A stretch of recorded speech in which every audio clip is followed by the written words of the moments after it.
চলো তোমাদের রুম টুর দিই। তো ফার্স্ট দেখাচ্ছি এই যে ড্রেসিং টেবিল, এখানে একটা দিয়েছে, আর এক সাইড টেবিল দিয়েছে একটা, আর এখানে চার্জিং পয়েন্ট আছে, আর এই যে বেড দিয়েছে, এখানে একটা উইন্ডো আছে, উইন্ডো আছে বেশ বড়, আর এই যে একটা সোফা দিয়েছে, আর এই যে একটা টেবিল দিয়েছে।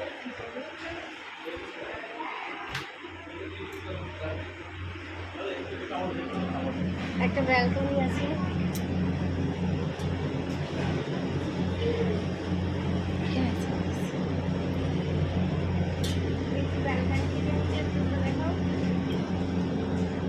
এটা ফার্স্ট ফ্লোর না হলো, এটা ফার্স্ট ফ্লোর।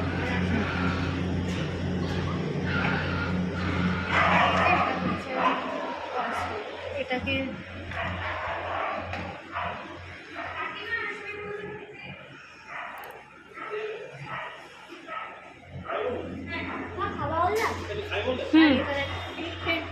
আর একটা এখানে আলমারি আছে, আর এই যে একটা টিভি আছে।